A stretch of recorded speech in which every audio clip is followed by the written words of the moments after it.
صحابہ کرام کا جم غفیر ہے۔ میرے کریم نبی منبر پر جلوہ گر ہیں۔ میرے کریم نبی صحابہ کرام کو خوبصورت زندگی گزارنے کے طور طریقے بتا رہے ہیں، اللہ کی پہچان کرانے کے طور طریقے بتا رہے ہیں۔ میرے کریم نبی نے فرمایا، صحابہ میں تمہیں پرانے زمانے کا ایک سبق آموز واقعہ سنانا چاہتا ہوں، وہ واقعہ جو عورتوں مردوں کی زندگی بدل دے، عورتوں مردوں کی زندگی میں انقلاب لانے والا واقعہ تمہیں سنانا چاہتا ہوں۔ صحابہ کرام نے عرض کی، یا رسول اللہ ضرور سنائیے۔ میرے کریم نبی نے فرمایا، صحابہ پرانے دور کا، پرانے زمانے کا ایک ظالم بادشاہ تھا، بڑا ہی کنجوس تھا۔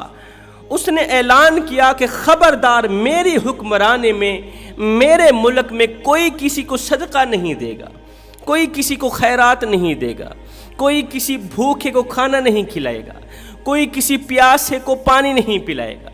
اگر کسی نے ایسا کیا تو، اگر کسی نے کسی کو صدقہ دیا تو، اگر کسی نے کسی بھوکے کو کھانا کھلایا تو، اگر کسی نے کسی غریب کی مدد کی تو اس کے دونوں ہاتھ کاٹ دیے جائیں گے۔ اللہ اکبر! ایک دم یہ خبر سنتے ہی ملک میں سناٹا چھا گیا، اضطراب پھیل گیا، لوگ ڈرنے لگے۔ کوئی بھی شخص کسی پیاسے کو پانی نہ پلاتا، بھوکے کو کھانا نہ کھلاتا۔ اللہ اکبر! اس ڈر کی وجہ سے کہ کہیں بادشاہ دونوں ہاتھ نہ کاٹ دے، یہ خبر پورے ملک میں پھیلی ہوئی تھی۔ 3 دن کا بھوکا ایک فقیر ایک عورت کے دروازے پر آیا، دستک دی، عورت باہر نکلی۔ ہاں جی، کیا لینا ہے؟ اس نے کہا 3 دن کا بھوکا ہوں، میرے بچوں نے کچھ نہیں کھایا، 3 دن سے میں نے بھی کچھ نہیں کھایا، میرے بچوں نے بھی کچھ نہیں کھایا، خدا را تیرے گھر میں 1-2 روٹیاں پڑی ہوں تو اٹھا کے مجھے دے دے، اللہ تمہیں جزا دے گا۔ اس عورت نے کہا، اے بندہ خدا، کیا تو نے خبر نہیں سنی؟ اس نے کہا، کون سی خبر؟ کہا، بادشاہ نے اعلان کیا، خبردار کوئی کسی کو صدقہ نہیں دے گا، اگر دو گے تو تمہارے دونوں ہاتھ کاٹ دیے جائیں گے۔ اب بتاؤ میں تمہیں صدقہ دوں یا اپنے دونوں ہاتھ کٹواؤں؟ اس نے کہا، خدارا مجھ پہ کرم کرو، مجھ پہ ترس کھاؤ۔ بھکاری نہیں تھا، وہ فقیر تھا۔ فقیر اور بھکاری کے درمیان بھی بہت زیادہ فرق پایا جاتا ہے، فقیر اور بھکاری میں بھی بہت فرق ہوتا ہے۔ فقیر کسے کہتے ہیں، بھکاری کسے کہتے ہیں؟ جسے دنیا ٹھکرا دے، جسے دنیا ٹھکرا دے اسے بھکاری کہتے ہیں، اور جو دنیا والوں کو ٹھکرا دے اسے فقیر کہتے ہیں۔ میں اس شخص کو بھکاری نہیں کہوں گا، اسے فقیر کہوں گا۔ جو اس طرح کی حکمت بھری باتیں کرے نا، وہ بھکاری نہیں ہوتا، وہ فقیر ہوتا ہے، وہ اللہ والا ہوتا ہے، اس کے دل کا کنیکشن اللہ کی ذات کے ساتھ جڑا ہوا ہوتا ہے۔ اس فقیر نے کہا، اے ملکہ، تو نے بادشاہ کا اعلان تو سنا ہے، جو ظالم بادشاہ ہے، اس نے اعلان کیا خبردار کوئی کسی کو صدقہ نہیں دے گا۔ تو نے اپنے بادشاہ کا اعلان تو سنا ہے لیکن میرے بادشاہ کا اعلان نہیں سنا۔ اس نے کہا، تیرا بادشاہ کون ہے؟ کہا، میرا بادشاہ وہ ہے جو بادشاہوں کا بادشاہ، جو شہنشاہوں کا شہنشاہ۔ میرے رب کا فرمان ہے، جو کسی کو صدقہ دے گا میں اسی کے صدقے بری موت سے اسے بچاؤں گا۔ میرے رب کا فرمان ہے، صدقہ موت کو ٹال دیتا ہے، برے وقت کو ٹال دیتا ہے، مصیبتوں کے وقت تمہارے کام آتا ہے، تمہارے ہاتھ کا دیا صدقہ پریشانیوں کے وقت، جب تم تنہا اکیلے رہ جاؤ گے نا، یہ صدقہ تمہارے کام آئے گا۔ ہائے! فقیر کی درد بھری باتوں پر عورت کو ترس آیا۔ ترس کھاتے ہوئے اس نے بادشاہ کے غضب کی پرواہ نہ کرتے ہوئے، بادشاہ کی سزا کی پرواہ نہ کرتے ہوئے، اس عورت نے 2 روٹیاں اٹھائیں، فقیر کو دے دی۔ جا فقیر، تو بھی کھا، اپنے بچوں کو بھی کھلا۔ یہ خبر پھیلتی پھیلتی بادشاہ کے کانوں تک گئی۔ بادشاہ نے کہا، ہے کون میرے حکم کی خلاف ورزی کرنے والا؟ جاؤ اس کو دونوں ہاتھوں کو کاٹ دو، اس نے میری نافرمانی کیوں کی؟ 2 سپاہی گئے اس عورت کے گھر میں، اس کے دونوں ہاتھ کاٹ دی۔ صدقہ دینے کی وجہ سے دونوں ہاتھ کٹ گئے۔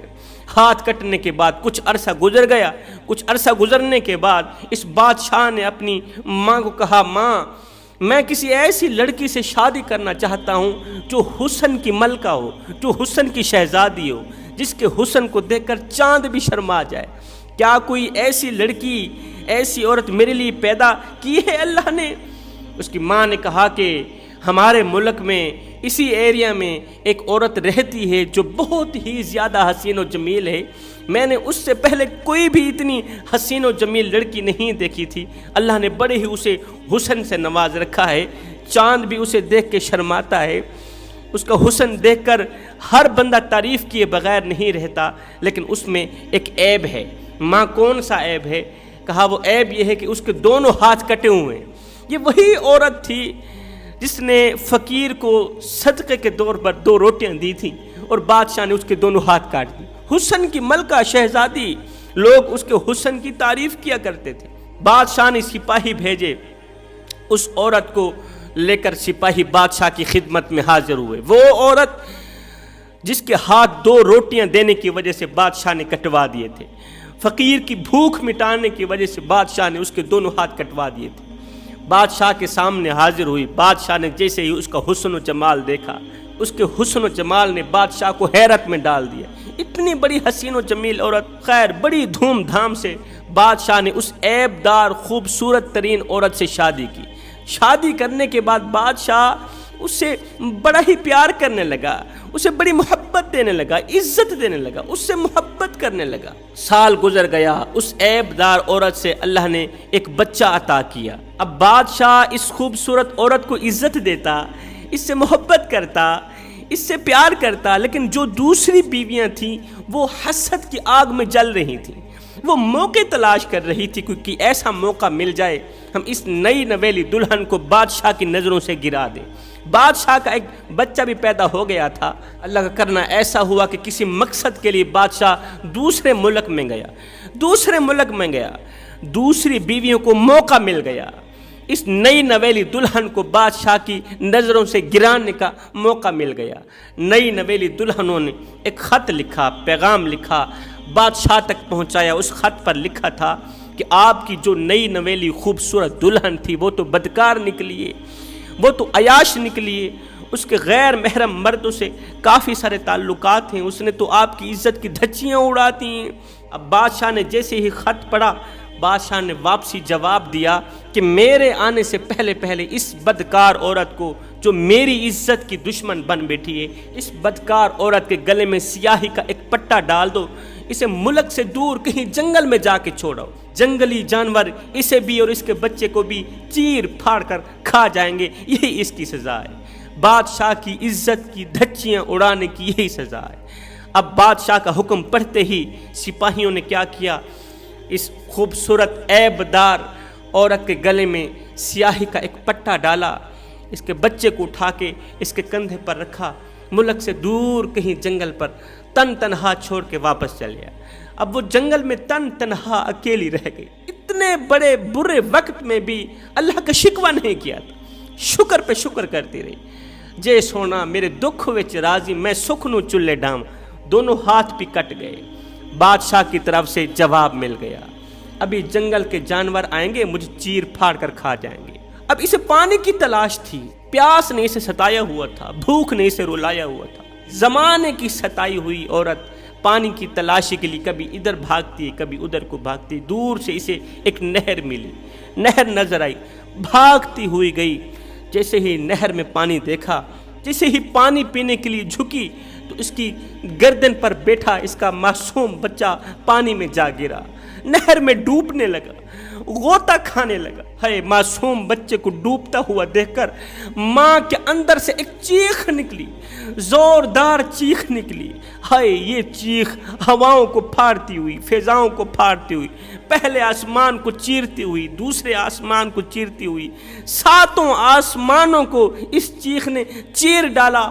یہ چیخ عرش پر جا ٹکرائی، یہ فریاد عرش پر جا ٹکرائی. اتنے میں 2 خوبصورت نوجوان اس روتی ہوئی عورت کے پاس آئی. پوچھنے لگے کیوں رو رہی ہے؟ اس عورت نے کہا وہ دیکھو میرا بچہ ڈوب کے مر رہا ہے، خدارا جاؤ میرے بچے کو بچا لو.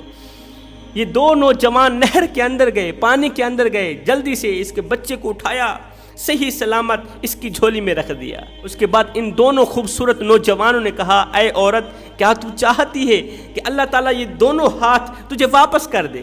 تیرے کٹے ہوئے دونوں ہاتھ اللہ تعالیٰ تجھے واپس کر دے. اس نے کہا میں ضرور چاہتی ہوں. ان دونوں خوبصورت نوجوانوں نے دونوں ہاتھ اٹھائے، دعا کی، اللہ نے ان کی دعا کا صدقہ اس کے دونوں ہاتھ واپس کر دیے، دونوں ہاتھ لوٹا دیے، اس کے ہاتھ صحیح سلامت ہو گئے۔ دعا کے بعد اس عورت کی پریشانی کو ختم کر کے، اس کی مصیبت کو ختم کر کے، اس کے چہرے پر مسکراہٹ کو دیکھ کر وہ نوجوان واپسی کی طرف جانے لگے۔ یہ عورت بول ہی پڑی، جوانو جاتے جاتے اپنا نام تو بتا کے جاؤ، تم کون ہو، کہاں سے آئے ہو اور تم کون ہو؟